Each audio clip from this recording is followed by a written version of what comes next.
Vladimir Putin's apology to Israel is an unprecedented development, but it carries huge geostrategic importance. Let me explain why. Hi and welcome to TFI Global, the foreign affairs and geopolitical analysis arm of TFI Media Group. I'm your host Tejasvi Malhotra. Let's begin.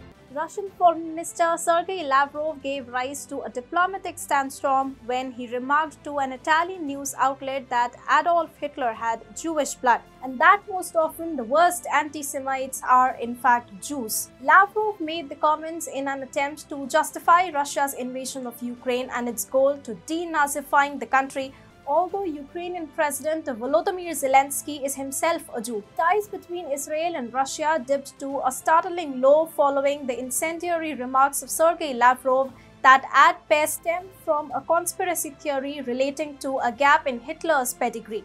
Russian President Vladimir Putin is too shrewd a man to antagonize a country as influential and consequential as Israel over his foreign minister's mindless remarks. So on Thursday, Vladimir Putin dialed Israeli Prime Minister Naftali Bennett and apologized for Sergei Lavrov's hurtful remarks that sought to somehow hold Jews responsible for the Holocaust. In a statement, the Israeli Prime Minister's office said Bennett accepted Putin's apology for Lavrov's remarks and thanked him for clarifying the Russian president's attitude toward the Jewish people and the memory of the Holocaust. Separately, President Putin also congratulated Israel on its Independence Day. Writing to Israeli President Isaac Herzog, Putin said, "I believe that relations between Russia and Israel, based on the principles of friendship and mutual respect, will continue to develop for the benefit of our people and in order to strengthen peace and security in the Middle East." Vladimir Putin is a strong man.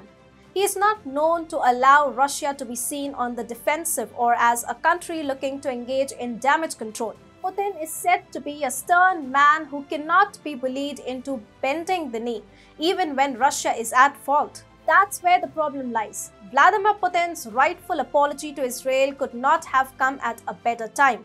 For the West, Vladimir Putin is the evil incarnate. He has been portrayed as a dictator who has a large ego that he will not compromise on, even if Russia's global standing takes a beating. With his timely apology to Israel, Vladimir Putin has shattered such a portrayal of him in the Western world. Secondly, Israel is a very important partner for Russia. Sergei Lavrov was wrong to make the insensitive remark of Hitler having Jewish blood. By recognizing that Russia was at fault on this one and personally apologizing to Naftali Bennett, the Russian president has shown how Tel Aviv is among the most important partners of Moscow.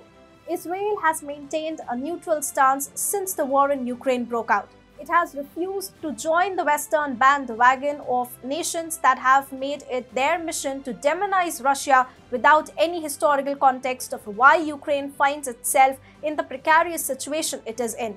Had Russia not apologized, Israel would have seriously considered joining the West in its anti-Russia campaign. The Holocaust is an issue on which Israel makes no concession to anybody. So Russia would have lost a powerful partner in the Middle East only because Sergei Lavrov made a mindless and ill-thought remark. For Vladimir Putin, Israel is too important a country to lose. So while showing that he cares for the sentiments of Jews, Putin apologized to Naftali Bennett. Now things are back to normal between Moscow and Tel Aviv. In the end, Putin has shown that he will go out of his way to keep Russia's friends happy.